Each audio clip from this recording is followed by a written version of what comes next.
PIZINGNI mainili tunia ding MANGMUHNA alian khat aneu khat panni aneu somni pan somligiat hi pen Jesu Khris lahkhiat MANGMUHNA hiya asolawa apiang pelmawh ding thute silate tungah lahsawn dingin Pasianin amah piak hi MANGMUHNA alian khat aneu khat Leitung Bei ding Laulohna tul khat zagiat som nga le kwa kumin ni I kim kota hui pi a khau pen khat piang ngi Khariton event chi in kitam thaya tua hui pi tung tonin leitungi hup thai na lam sang nong kai na lian pi khat pianga si khaw telegraph sat ki zom na a ki siat pen zong to hang hi ding in ki ngo hi space.com website te in Khariton event za in hui pi dan khat tunin hong piang hi le to in internet apocalypse siat chip na piang sak ding in ki mo chi hi tua agim nei huai to kibang apocalypse set chip na chi kammalin ilung simong lama mahi hi pen MANGMUHNA lai bu I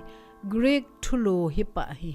ai zongin hi kammal pen set chip na le Leitung Bei na chi hi pa lo hi manglaya revelation azat ma bangin kilak na chi lamin zong khiat na ne hi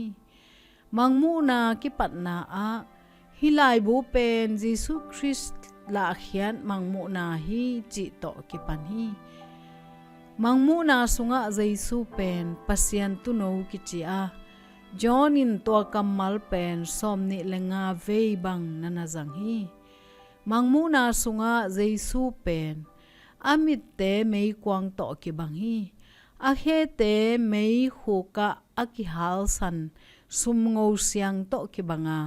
a oging pen tui tampi ging to ki bang chi in pula hi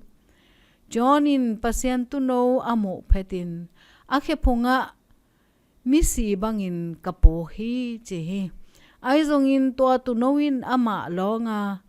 lau ke in aton tungin anung ta ka hi chi hi apocalypse siat chip na khat pe lau ding sangin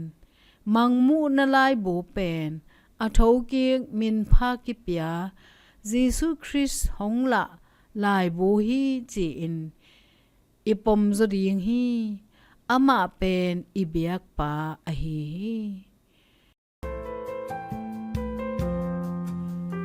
MANMUHNA ding na lau pen bang a hi hiam to na lau na te Jesu in bang chinok ding in Vana pao kay tunga natapa Jesu nong kilat sak manin